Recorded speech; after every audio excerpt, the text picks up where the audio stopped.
get this all figured out. So thank you for being patient with us. I think we just have had a crazy couple of months. No, this has been fantastic so far. Oh, good. Good. Give me just one sec. Okay. All right.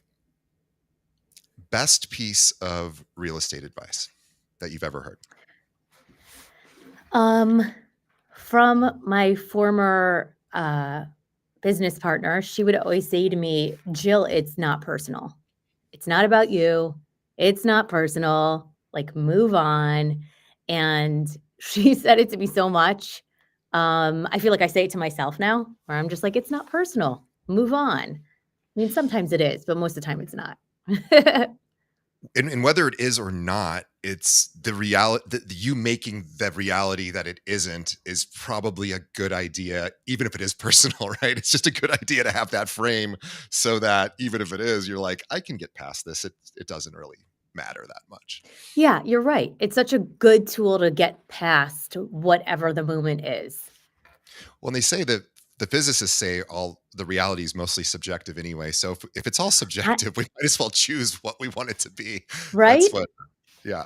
It's what the one thing that the schizophrenics have over us, and nobody wants schizophrenia, and I'm not making light of it, but just this idea of choosing your own. Well, they don't really choose the reality, but they live in a different reality, and if it unfortunately doesn't serve them, but maybe we can create one that serves ourselves.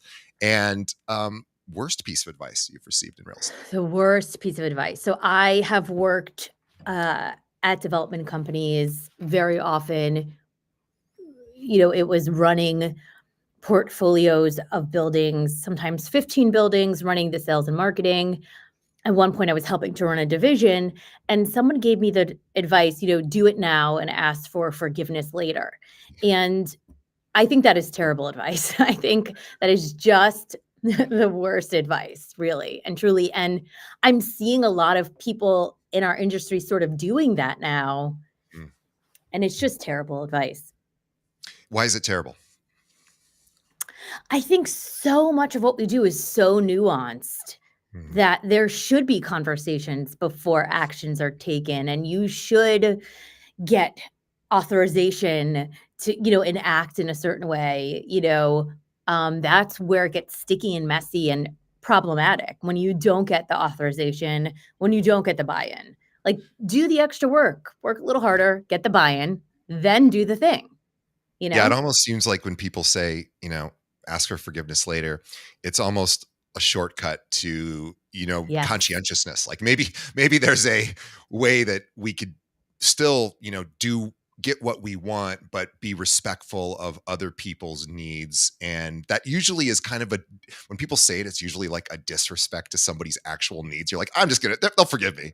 Right. And Yeah, yeah, or intelligence, right? Like, just right. assuming you know best, right? But, Mhm. like, there are other brains and other voices, and let's get the best information and operate from that point of view. I had one of the top producers here in Chicago. Actually, I think the top producer many, many years ago on my show. And this is somebody who is so busy that you can't even, I mean, we all know top producers. They're too busy to even do this. He was doing me a favor by being on the shows before I really had much of an audience. And it was like 8 minutes till we were going to be on. And he emails me. He goes, I'm going to be 2 minutes late and I'm super sorry about that. And this guy, by the way, has a reputation of being pretty harsh and brash and not particularly friendly and nice. And I saw that and I was like, oh, no big deal. I run back like, dude, no big Right. deal. Like, take your time. You're busy. And this is a Yeah. show that's not going to help you in any way anyway. So kind of like, oh, you don't owe me that. And I said that to him when he got on. He goes, no, I do owe that to you.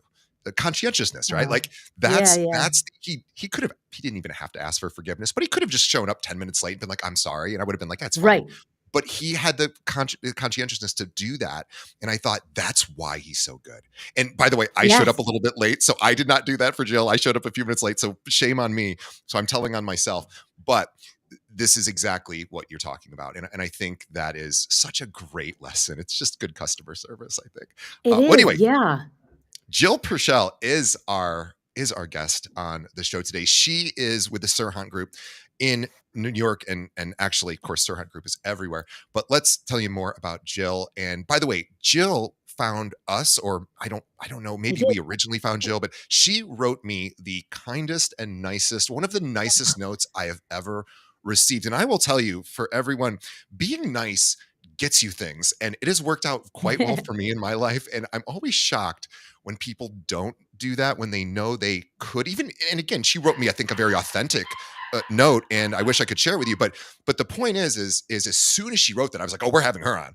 Like, Oh, awesome. maybe it was just for my ego, but the reality of it was, I went, oh, this is a genuine human being, and she cared enough and she's busy. She is. Wait till you hear what she does. She doesn't have the time to do this, and so the fact that she wrote me, I like almost made me want to cry. It was so sweet. So thank Oh. you for that, and I'm so honored to have you on the show.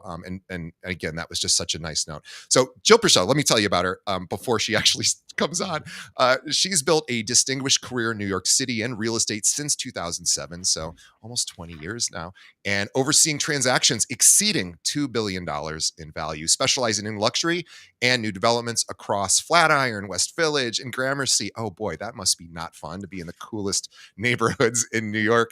She brings strategic insights to every deal. At Serhant, she shapes new development strategy while driving platform growth. She also mentors agents through the Sell It Like Serhant program. We all know who Serhant is and why he is so much of a big deal. And she teaches business development, personal branding, high performance systems that deliver results like he gets and she gets. Her client service philosophy combines data-driven analysis with psychological insight and relationship-focused care. When working with whether working with buyers, sellers, developers, investors, she has a gift for distilling complexity into clarity. She's going to do that today, helping clients make confident, informed decisions at every stage of the process. Follow her on Instagram at Jill Preschel, which is Preschel. We'll have a link to that in the show notes. Jill, welcome. Thank you so much for having me. I'm so excited to be here. I am excited for to have you here as well, and thank you again for the kind note. You know, you the reason I do this show is you've sort of made a mention of what you thought this provided for at least the people listening in the industry, and I thought was very sweet, and yeah, that's why we do it. And I'm excited to have you, who is a really big deal here on the show. So let's start at the start. Let's people who maybe aren't familiar yet with you. How'd you get into real estate? Sure. So, um, from an early age, I was, obsessed with architecture, design, how environments shape people, and how, in particular, homes in Manhattan and buying homes can really set folks up for even generational wealth. So, how Yeah. you can help start that for folks. Um, and early on, I read a book, The Architecture of Happiness, Mm, and that really opened my eyes to just sort of this impact of your space on who you are and, like, how you feel. Um, and I started at Corcoran Sunshine, and that's a new development sales and marketing firm. Um, and I held every seat in new development sales. So starting from, greeting you at the door when you walk in, um, to being sales director. Um, and so it's just really about what drew me was the marriage of the creative world and the business world. That was really roundabout. Did I answer your question? So no, yeah, we've got started down the journey. So started at Corcoran, and Yeah. then how did you evolve from that to where you are now? Sure. I was at Corcoran Sunshine. I was on site on the weekends. I ended up, working for a managing director who had the biggest portfolio for the biggest developer in Manhattan. Really exciting. And I learned a lot. And then, from there, I was able to work at a developer's office on really incredible properties, including the Woolworth. Mm, Um, Became a sales director and worked with some really, really intelligent private equity and capital partners. And from there, I shifted to the development side where we were the money, we were the capital. So being in charge of making these decisions was a really exciting shift for me. Um, And then as I became a mom, I shifted from there to the brokerage side. What was it like switching from sort of working high level to and working B to B really, I guess, working in these big developments, working for developers and, investors, institutional kind of investors, I guess, to the brokerage level, to the individual wanting to, buy and sell, and in New York, that's obviously, that's not easy. So, what was the shift like for you? Yeah, I was really lucky. I had people that really took an interest in me. I was 25 on the development side, as a director of sales, maybe 28, and and Ken Horn at Alchemy and Joel Breikoff would literally tell me to sit at the table and speak up. Because being that young, surrounded by folks in equity, like the capital guys, the decision makers, the architects, um, I would like raise my hand or whisper, and Ken would take me aside and say, "You're here for a reason. Speak up. We want to hear your voice."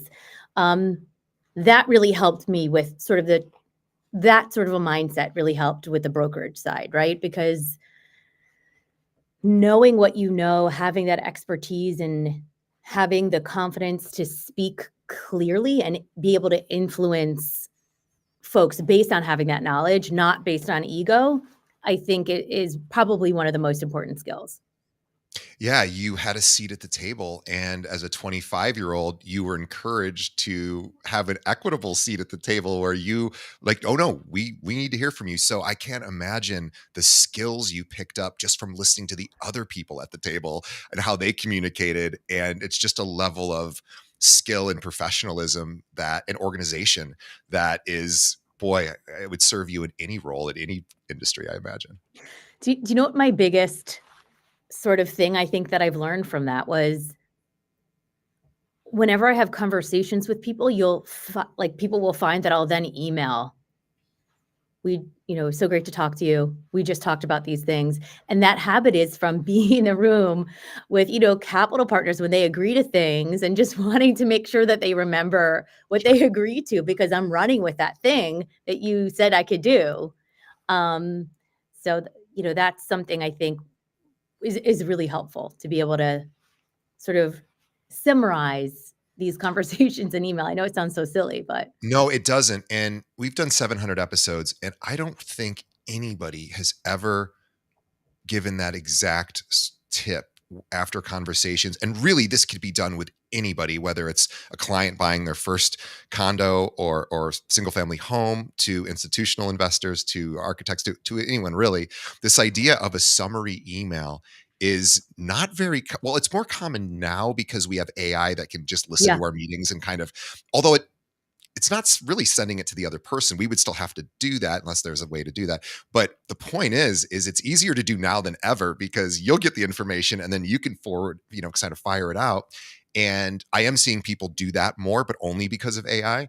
And I think if I would have seen that more pre AI, I would always have been impressed with that person. Like, wow, this person's on top of things. And I should be doing that myself. So you just gave me an idea. But a great tip for all of our listeners: after a conversation with your client or anyone that you're working with, whether even it's a vendor partner, send a summary email and say, "Hey, just want to make right, sure I got this all right. Bang, bang, bang. right, And next steps are this, and I will follow up in this time or whatever." I mean, boy, you will never go wrong with that. People are, right, it's kind of like, it's almost like sending out an offer to working with a buyer to a seller or to a seller's agent, and then not calling them going, I just want to make sure you got it. And we right. really want this. And, a lot of people don't even do that. And so I loved it that you gave that tip, and it's such a simple one, but it's super effective. And so that was super helpful in and of itself. Oh, yeah, Uh, and it also sorry to jump in, it doesn't have to be weird because, I talk about this too a little bit with my coaching clients, and they're always like, "Well, isn't that a little weird to be like," but, like, you have to find your authentic voice and your genuine sure. approach. Like, just wanna make sure, Yeah. we're on the same page or, I think we talked about this and you'd be surprised how many times, especially with your first time home buyers, where they're like, "Wait, it's so emotional. I'm so stressed. I missed that last third, which was the most important third of what Right. you needed me to do so I can live in this home. Yeah. When I started using AI to listen in on meetings, I first was against it, and not because it's not useful. I thought it was incredibly useful, but I didn't like in a Zoom meeting that you would see this sort of third, this robot Right. come into the room, and I just thought, it's going to freak people out, and they're going to think I'm like recording it, which I guess technically you are. But I thought, people just aren't going to they're not going to feel comfortable doing that. And I found that like people don't really care. I think we're all used to it now. But I was really against it because I just go, I don't want people thinking that, anyway, whatever. I just felt there was a privacy thing there. And I guess people don't think about that anymore. But I use it now and nobody cares. And I tell people, I go, hey, my note taker, my robot's coming into the room only because I don't want to miss anything you say. And I write stuff down, but I'll probably miss something. So this will help me remember, is that okay? I even asked for their permission, and they always appreciate that. And then I'm going to start sending them those summaries now Oh, because of course, yeah. why not? I'm Yeah, so glad. Yeah, it's I love those AI note takers. They're great. It yeah. makes it so much easier actually. They're only getting better. I hope that, and I don't know if Apple has this yet. I'm sure Siri will have this at some point, and it'll probably be the only one that's allowed to be used. Although maybe you can use a third party app. Google with Android probably already has a way to do this, but there should be able to listen in real time on your cell phones too, and in the same way. And I don't know if phone calls. It's probably different because of FCC rules. Maybe that's not legal, so I don't know how that works with phone calls. But Zoom meetings, it certainly is there, and I Yes. hope that we have some version of that for phone calls in a compliant way where we can, Yeah. because that's realtors are on their cell phones all day. Okay, so now you're now working with agents as well and teaching and training. Have you always been a trainer, or was this sort of a newer passion for you? That's such a I love that question.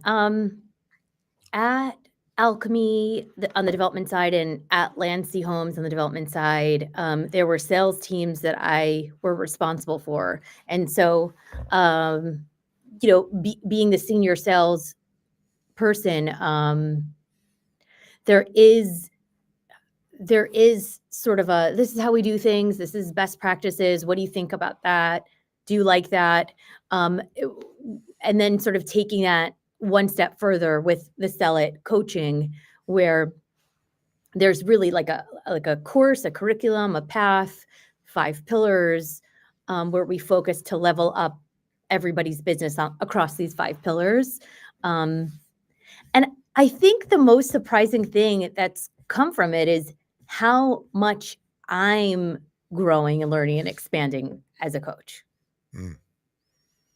I wasn't Yeah, expecting that. they say that the teachers get just as much benefit as the student if done correctly, right? Because you're learning from them, you're getting immediate feedback on how well you're able to, you know, sort of give this information and present it, and then you're also reinforcing it yourself by doing it. So I imagine they Yeah. say, if you could teach it to somebody, you're probably pretty competent at it, and that's a great way to know if your skills are up to par. And again, ChatGPT is a great place to practice all of these things because you can get at least virtual feedback in real time when you're driving now, if you just want to start working on your pitch or objection handling or any of that.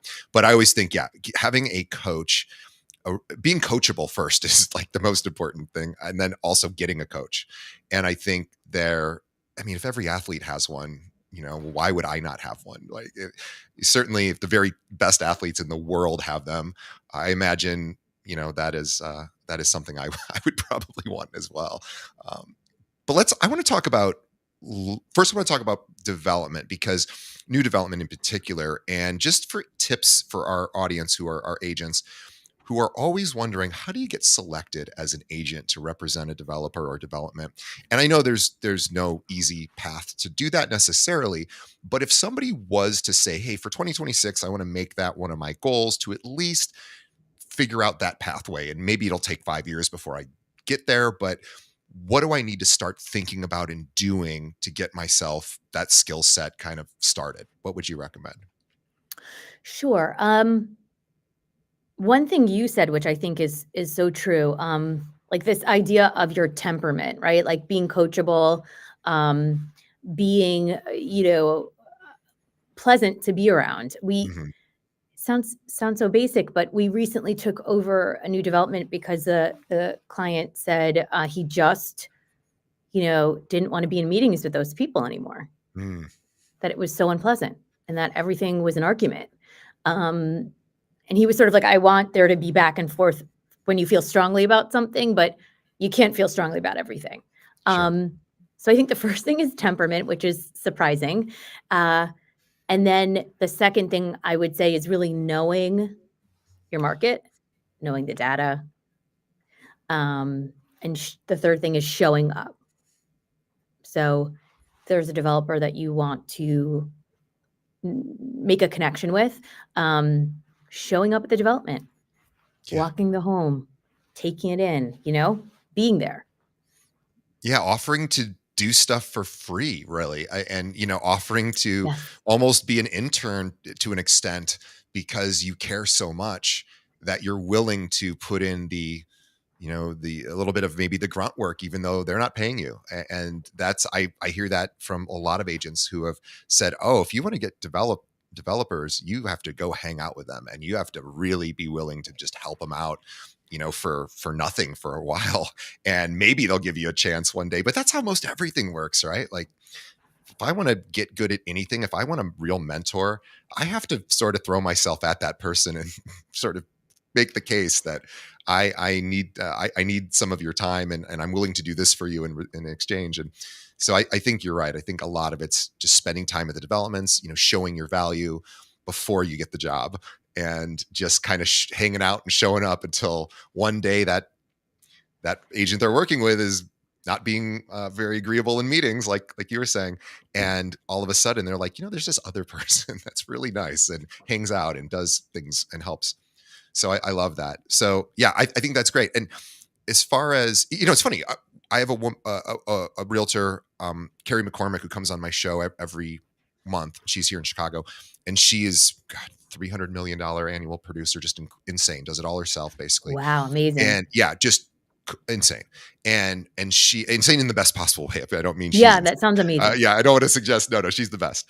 She's the sweetest person ever. And she got works with developers. I live in one of her developments. I'm not hers, but she represented the developer. Funny enough, actually selling my place today. So thank you, Carrie. Made a bunch of money on that. So thank you. But I asked her, how'd you get your first development? She goes, oh, she got her license like weeks before. This is 20 some years ago.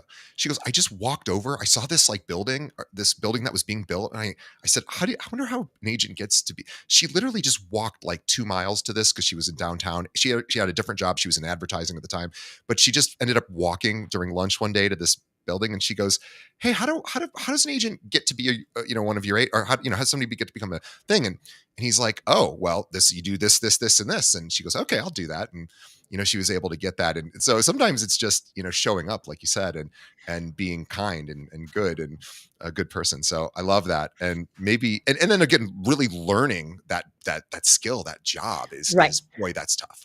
Because And yeah. sorry to jump in, but something you said is sort of like hanging out with the developers, which I see a lot of people do.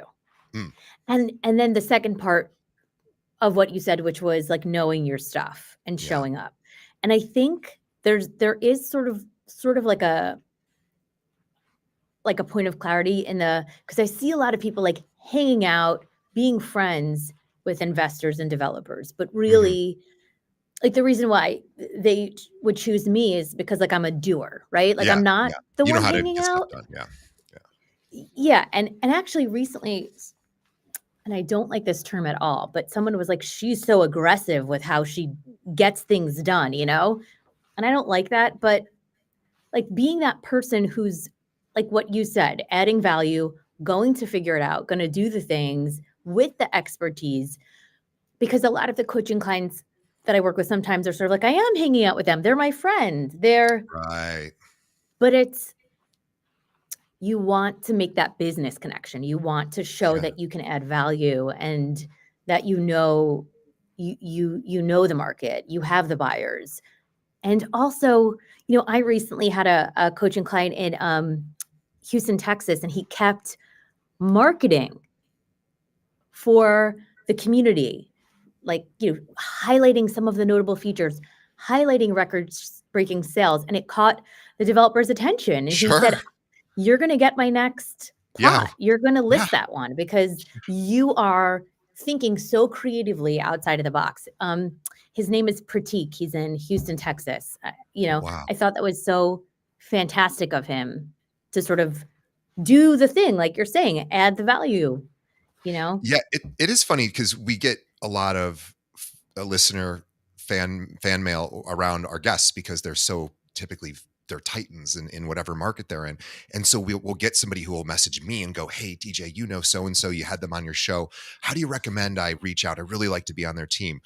And my response to that is always like, "Well, I have no idea. I don't work for them." But I'd say if it was me, I would wonder what value you could provide me, not because I'm trying to be, to be a user, but if I'm going to bring you on my team and I'm already pretty successful and I just got interviewed and you heard me on the show, I'd want to know why should I have you on my team? What are you bringing to the table versus, well, I listened to this interview and this woman sounds like she has this unbelievable team and she gives them leads and all this. It's like, yeah, everyone's going to want that. Like you need to come to them. And that's what sounds like, a lot of like you do. It's not aggression. It's assertiveness, right? It's just coming and saying, "Oh, I have an idea for you. How about this?"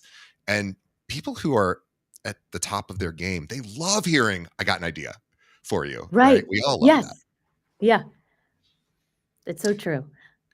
Let's pivot to luxury because this Oh, is what sure. everybody, no, I shouldn't say everybody, a lot of agents who aren't particularly doing luxury or aren't doing a lot of luxury think they want more of. And maybe they do, and maybe it would be perfect for their business, and maybe it wouldn't.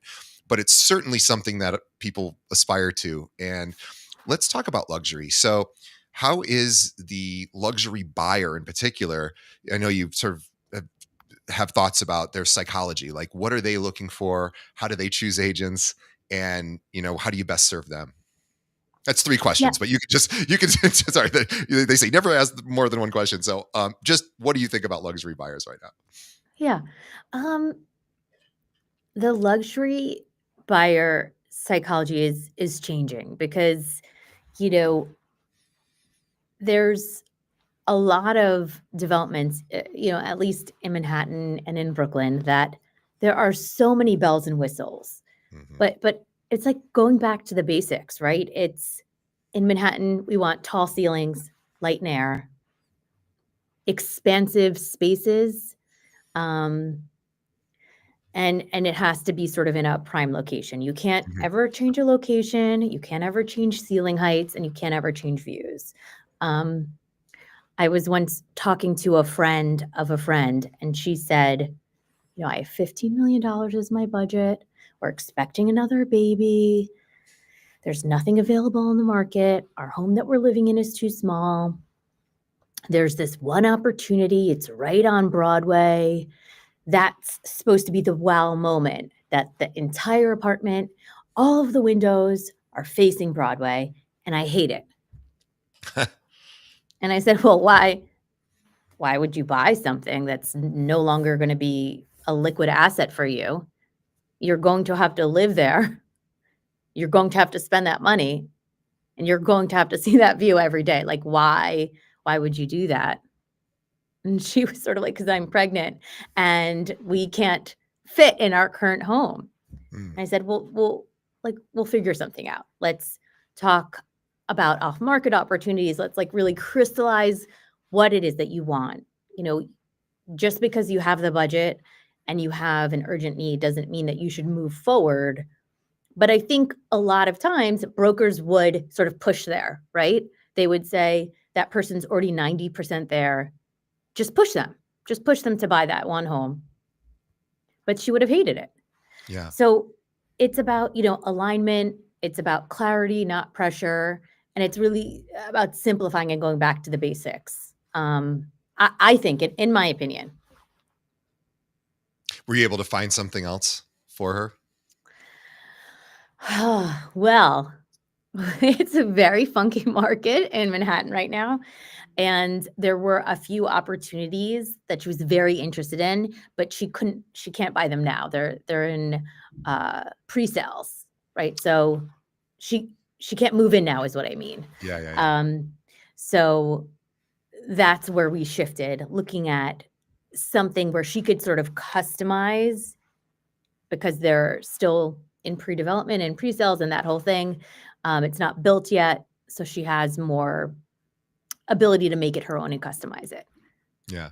It's funny too. We think, boy, having a $15 million buyer, that just like sounds like heaven. And then you realize, well, there aren't that many properties that exist that are on the market. It's not like, oh, there's 500 to choose from. We'll just pick whatever.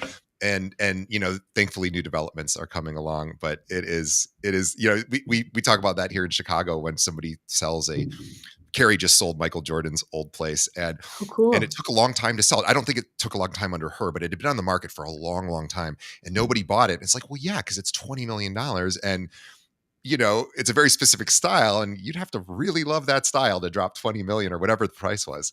And it's like, it's not that easy to sell something like that, even though you'd think, boy, the commission must be nice. It's like, well, yeah, but might sit there for a few years. So yeah, it's luxury has that challenge. And also too, let's talk about luxury, another challenge, which is, and I talk to a lot of agents or a lot of agents, I call them realtors agents on the West Coast, especially in the entertainment district of LA and the neighboring areas, who say, it sounds really great to have these celebrity clients, and it is, sports athletes, singers, whatever, TV.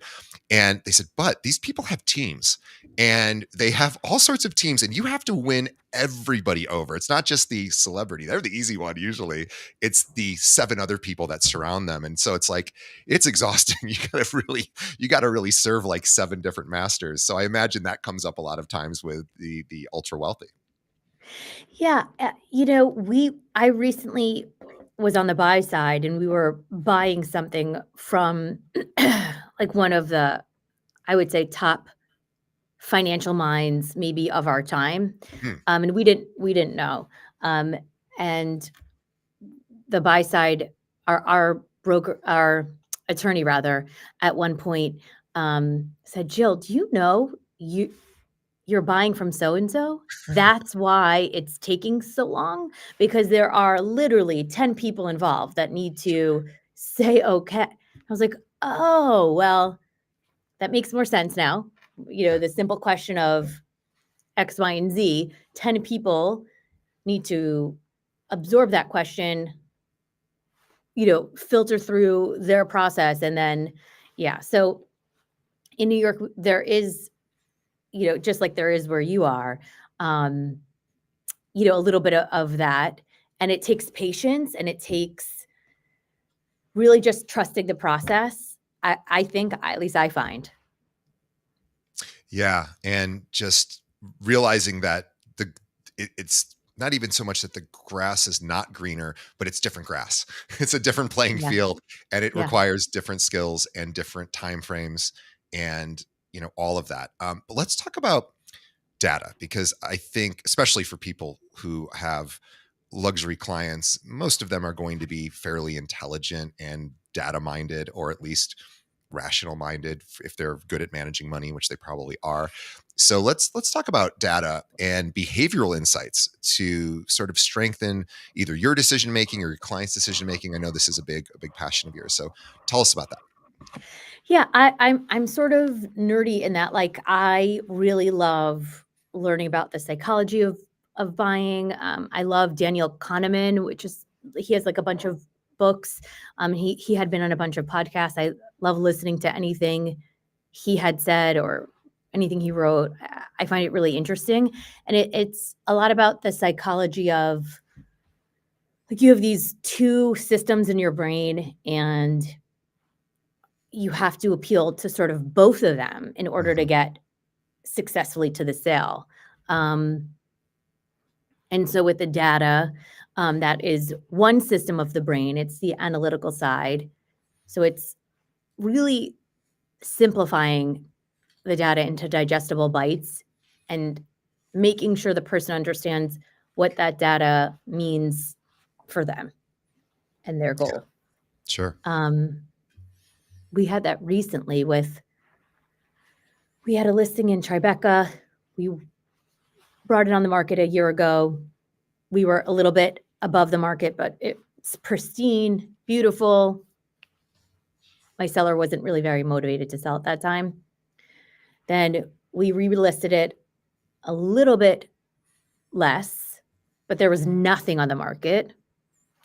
And day 3 maybe of being on the market, we had 3 bids, you know, over list, and that was just sort of an example of saying, "Okay, well, where do we need a price based on the data? There's actually no inventory now. So how can we price in an attractive manner when there's absolutely no inventory and make sure that we're all aligned with that, to move forward?" So just simplifying the data so it makes sense, being able to communicate that data. And to your point, ChatGPT or AI is great for that.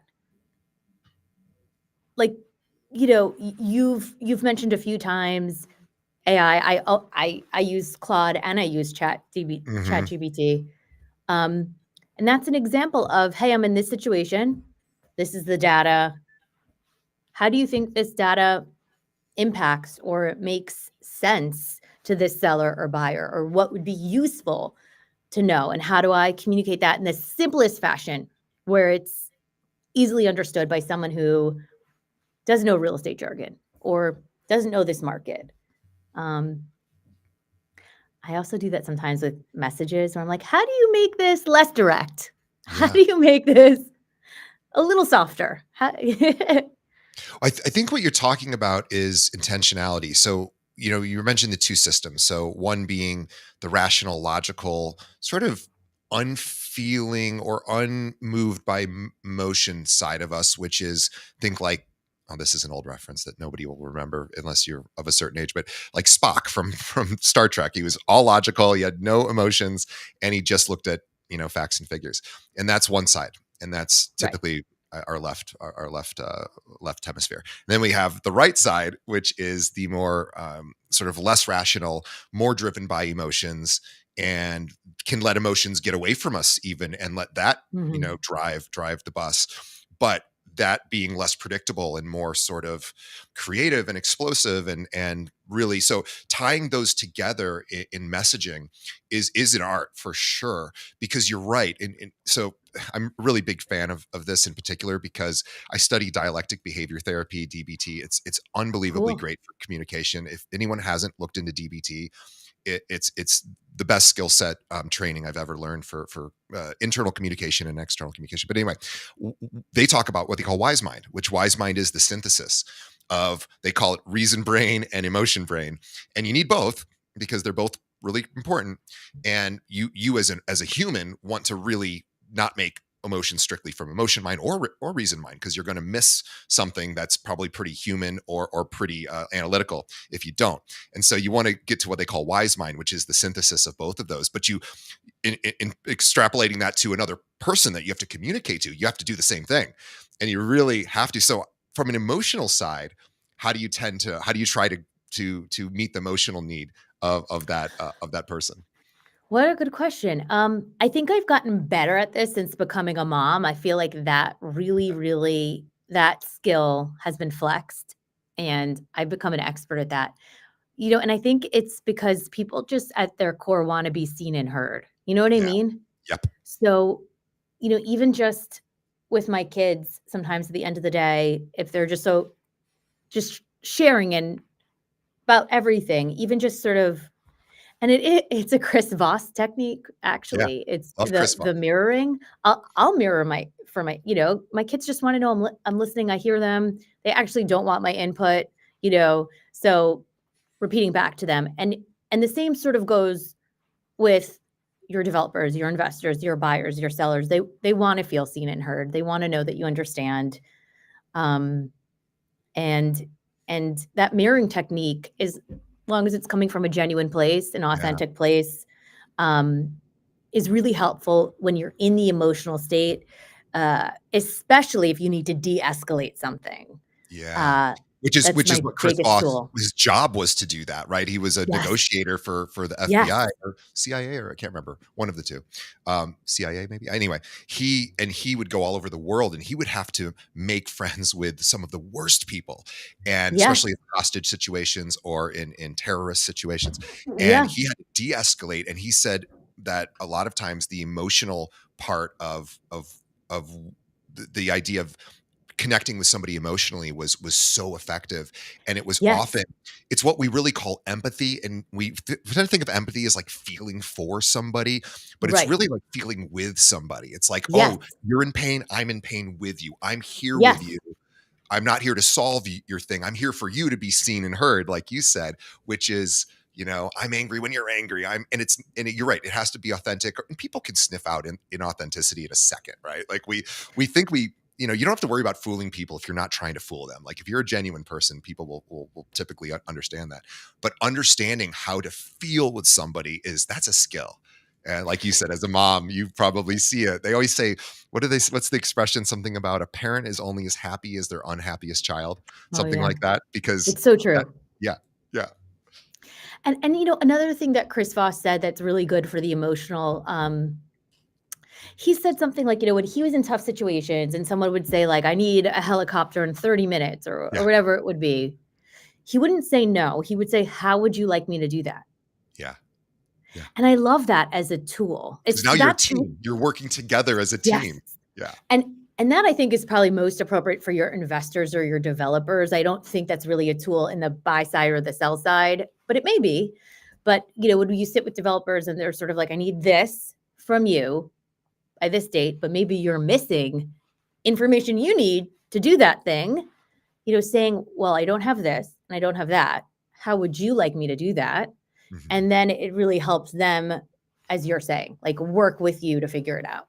Because everybody, when they express a need, they don't think it's crazy, and they don't think you should Right. say no, right? So even if it is a no, even if it's like there's no way to do that, if you tell them like that's not possible, maybe they'll be the kind of person that can hear that and unpivot and understand. But most of us dig in.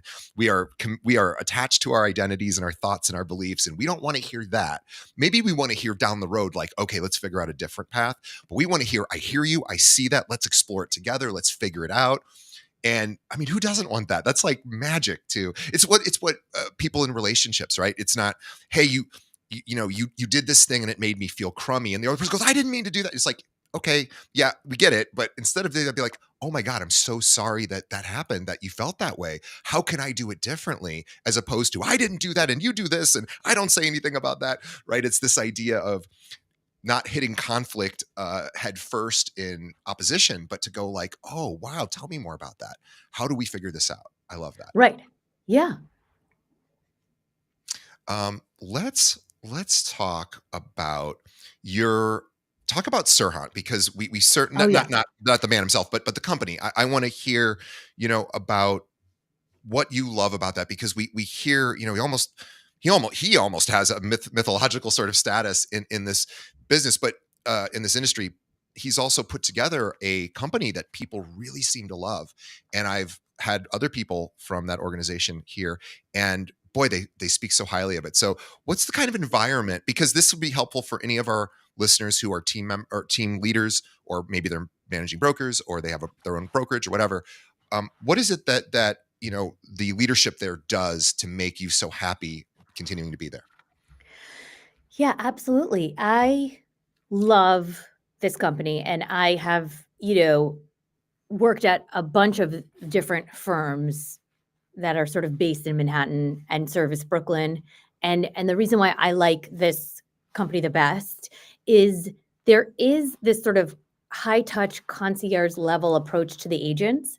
So when I have a question about something, I email and I get a person who responds to me I mean, within 6 hours, but usually it's within 45 minutes Yeah. with an actual solution. Um, so everything is simple, everything is simplified so that we can sort of focus on our business. But I can also talk about the person because Ryan, and I first met, maybe it was like 10 years ago, when I was on the development side and I hired him to sell for me. So I've known him for a very long time. Um, and we just had our big conference in Florida for Sell It and Serhant. And I was one of the speakers on a panel with him. And he introduced me by saying that when he knew me then, I wasn't so smiley, that this is a new version of me in front of 2,000 people, which I thought was really funny. Um, but I've really seen him grow as a leader and as a broker, and he is such a visionary. He is so Yeah. even. His his brain is insane. He will remember details that I don't even remember. He reminded me of a deal recently that I did that I forgot I did. He was like, "Well, you did that deal, so what do you mean? Yeah. Remember?" So Yeah. anyway, I think he's a wonderful person, and I think the company that he's built, how it's focused on the agent and the agent needs is is really special. So, Wow. Well, perfectly said. And I think this is just a great place to wrap up. I will say too, for those of us listening who don't work in, or well, whether if you do work in the New York area and you do want to sort of explore Serhant and see if there's an opportunity that you can bring to them, or that maybe they can work with you on, obviously you could reach out to Jill and see if there's any synergy there. But for everyone else who is working in different markets, maybe some of your markets feed into that area and you would want to connect with Jill. If you feel that she would be a good fit, sounds like she would. She's done a lot of great deals, and she's just a lovely person and takes her job very seriously. And who wants who wants anything less than that? So if you want to reach out to Jill, and you should, because she has people that leave her area too, and connect and really build that strong network. Reach out to her, and you can find her really anywhere. She's easy. Just Google her. We'll have her contact info in the show notes, but also follow her on Instagram. It's Jill Preschel, Preschel, and she will be super appreciative. She's a wonderful person, and again, found her way to us, and we couldn't have been more honored to hear from you. And we always love that when other people find us, or just at least notice us in any way. It means a lot. And also too, for everyone out there whoever the people that you admire in this industry, tell them that they probably don't hear it as much as you'd think, and let them know. Even if you don't want anything from them, you shouldn't. Just tell them what you think about them. And a lot of those people don't get as much attention in that way as you might imagine. So definitely do that. It gets you a lot of things too, and it just makes a lot of friends. It makes a friend. Now I have a friend, Jill. So Jill, thank you for being on the show. We will thank you on behalf of our audience. We know how busy you are. I mean, you're crazy busy, and also too, on behalf of Jill and myself, thank you to all of our audience making it to the end of the episode. Please help us. The best way you could do that, tell a friend. Think of one other realtor that needs to hear from this conversation with Jill, and shoot them a link over, or just tell them to pull up a podcast app, search for Keeping It Real. The one with my name on it, there's a few others, which if I would go back and change my podcast to a different name 7 years ago, I probably would have. I didn't think about that at the time, but you'll find me in DJ Paris. Just look for my name. It's pretty easy to find. We'll have a link to that in the show notes as well. But tell a friend. Also, leave us a review. Tell us what you like. Tell us what you think, what you like about the show, and how we can even make it better. Because this is for you. This isn't for me. I sit here in a room all day. I don't get to go out and practice. So I need to know what you guys need so that I can continue to improve. And also, thanks to our sponsors and everyone who helps makes this show possible. We're 700 episodes in, I believe, now, and I couldn't do it without a great team. And the reason I have a team is because we have so many listeners who help get us sponsors, who then, of course, help pay the bills. So thank you to everybody. It's really an honor to do this and to speak with people like Jill. And next time I'm in New York City, maybe we can go out to Cats or something and I would love that. have a corned That beef just or made my pastrami. day. Yeah, Yes. I would love that. All right. Anyway, thank you, Jill, and we will Thank see you. everybody on the next episode. So thanks for listening.